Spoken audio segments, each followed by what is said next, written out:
नमस्कार दोस्तों, OCN network में आपका स्वागत है। दिल्ली हाई कोर्ट की एक टिप्पणी ने अरविंद केजरीवाल की मुश्किलें और बढ़ा दी हैं।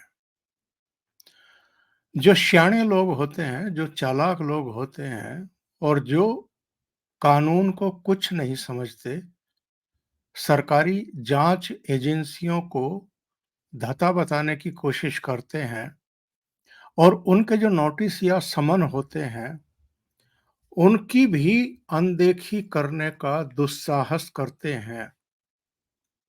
ऐसे लोगों का क्या हश्र होता है, ये हाई कोर्ट की टिप्पणी से पता चलता है।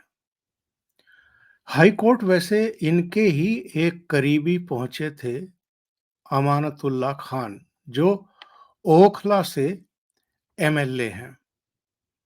और ये तो आप जानते ही हैं कि दिल्ली वक्फ बोर्ड के चेयरमैन रहे हैं और उनके चेयरमैन रहते हुए जो कर्मचारियों की भर्ती हुई थी और जो संपत्तियों को लीज पर दिया गया था, उसमें करोड़ों रुपए के गड़बड़ घोटाले के गंभीर आरोप उन पर लगे थे।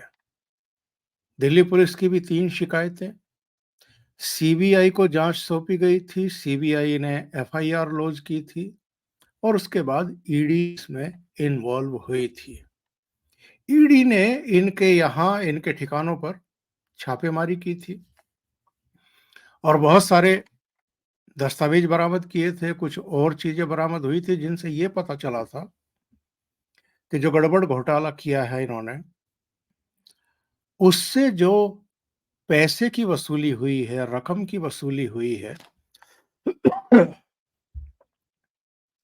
उससे जो इनके सहयोगी हैं, जो इनके करीबी हैं, उनके नाम से संपत्तियां खरीदी गई हैं। और ईडी ने पूछताछ के लिए अमानतुल्ला खान को 1, 2 या 3, 4 नहीं, 6 समन जारी किए और सभी 6 समन की इन्होंने अनदेखी कर दी। फिर ये अंतरिम जमानत के लिए निचली अदालत पहुंचे।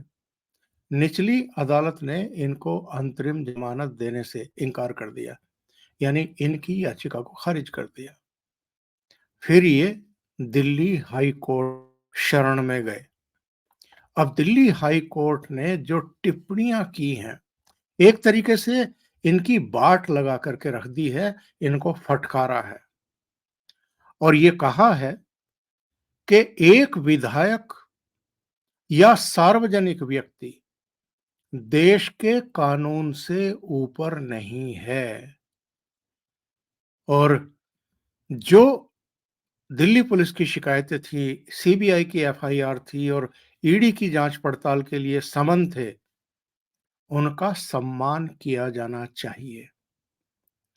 जो दिल्ली हाई कोर्ट के जस्टिस हैं, स्वर्णकांत शर्मा, उन्होंने एमएलए को, यानी अमानतुल्लाह खान को, जांच में सहयोग करने के निर्देश जारी किए और ये भी उनको नसीहत दी कि ये भी सार्वजनिक सेवा है। और उनका कहना ये था कि जनता को भी ये जानने का हक है, वो हकदार है इसकी, कि आप पर जो आरोप लगे हैं वो कितनी सच्चाई उनमें है और आपका पक्ष क्या है जो आरोप लगे हैं उन पर। जो महत्वपूर्ण टिप्पणी दिल्ली हाई कोर्ट ने की है वो अरविंद केजरीवाल के लिए भी है, इनडायरेक्ट वे में। ये कहा है कि भारत में जांच एजेंसियों को सार्वजनिक हस्तियों द्वारा किसी भी धमकी, प्रभाव या परहेज के बिना जांच करने और नागरिकों की ओर से अपने कर्तव्यों का पालन करने का अधिकार है।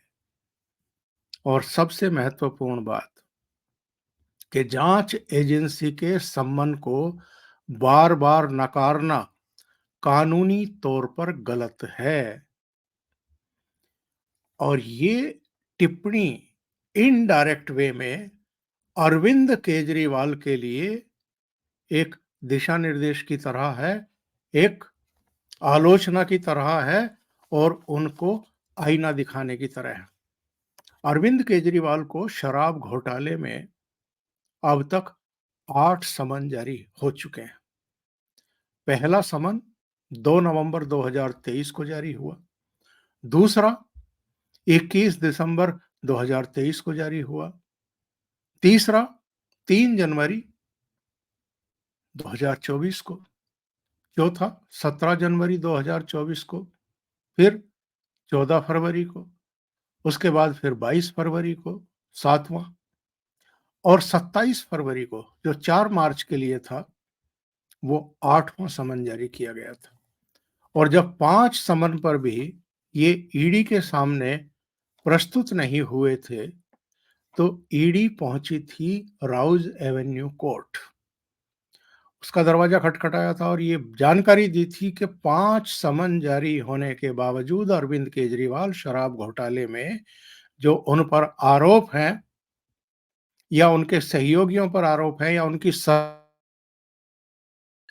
नई आबकारी नीति बनाने और उसमें गड़बड़ घोटाले करने की, भ्रष्टाचार करने की, उसमें ऑलरेडी मनीष सिसोदिया जो उनके डिप्टी चीफ मिनिस्टर थे वो गिरफ्तार हो चुके हैं। राज्यसभा के सदस्य संजय सिंह गिरफ्तार हो चुके हैं। इनके सलाहकार विजय नायर गिरफ्तार हो चुके हैं, वो जेल में हैं। और चूंकि अरविंद केजरीवाल को मास्टरमाइंड माना जा रहा है नई आबकारी नीति का, लाने का और फिर उसको वापस लेने का, इसलिए अरविंद केजरीवाल से पूछताछ बहुत जरूरी है। और वो पूछताछ के लिए बार बार समन की अनदेखी कर रहे हैं, ईडी के सामने जा नहीं रहे हैं, इन समन को अवैध बता रहे हैं। तो वैसे पिछली सुनवाई पर भी राउज एवेन्यू कोर्ट ने कहा था कोई भी सरकारी समन अवैध नहीं होता है, और ये भी अवैध नहीं है, उनको जाना चाहिए। इसके बावजूद उन 5 समन के बाद छठा समन, 7वां समन और 8वां समन 14 फरवरी, 22 फरवरी और 27 फरवरी को जारी हो चुके। अरविंद केजरीवाल ने 8वें समन के बाद जब 4 मार्च को इनको बुलाया, तब इन्होंने कहा कि मैं हालांकि इन समन को अवैध मानता हूं, पर फिर भी मैं ईडी के सवालों के जवाब देने को तैयार हूं, पर मुझे 12 मार्च के बाद की कोई तारीख दी जाए। और उसमें भी एक और शर्त इन्होंने थोप दी कि साहब मैं वीडियो कॉन्फ्रेंसिंग के जरिए जवाब दूंगा, यानी फिजिकली ईडी के सामने उपस्थित नहीं होऊंगा। तो ये फिजिकली ईडी के सामने उपस्थित होने से क्यों घबरा रहे हैं, क्यों डर रहे हैं, क्यों नहीं जाना चाहते हैं, ये पिछली घटनाओं में इसका जवाब छिपा हुआ है। क्योंकि मनीष सिसोदिया गिरफ्तार हो चुके हैं, उनको आज तक जमानत नहीं मिल रही है। 1 साल से अधिक हो गया है वो जेल में ही हैं। संजय सिंह भी 3-4 महीने हो गए, उनको भी जमानत नहीं मिल रही है। तो इनको पता है कि सार्वजनिक तौर पर आप मीडिया चैनलों पर जाकर के या प्रेस कॉन्फ्रेंस में या वीडियो जारी करके तो आप कर सकते हैं दावे कि जी चवन्नी भी नहीं मिली और ये नहीं हुआ और वो नहीं हुआ, कोई घोटाला नहीं, कोई भ्रष्टाचार नहीं, हम तो कट्टर ईमानदार हैं। लेकिन अदालतों के सामने एविडेंस हैं। सुप्रीम कोर्ट ऑलरेडी 338 करोड़ के लेन-देन का स्वीकार कर चुके हैं, ऑन रिकॉर्ड है। तो अदालत में कुछ कहते हैं, तो इनको पता है कि जिस दिन ये ईडी के सामने जाएँगे, उस दिन गिरफ्तार हो जाएँगे। और जिस दिन हम बात कर रहे हैं 13 मार्च है। यानी अब इनके पास केवल 2 दिन बचे हैं, 14 और 15 मार्च। 16 मार्च को इनको राउज एवेन्यू कोर्ट में पेश होना है, क्योंकि दूसरी बार फिर ईडी कोर्ट चली गई थी और कोर्ट ने इनको कहा कि 16 मार्च को व्यक्तिगत रूप से आप कोर्ट में उपस्थित होइए और बताइए कि बार-बार ईडी के समन भेजे जाने के बावजूद आप उसके सामने पूछताछ के लिए उपस्थित क्यों नहीं हुए हैं। तो अरविंद केजरीवाल ने, मेरा ये मानना है कि अपना फंदा खुद तैयार कर लिया है उसमें फंसने का।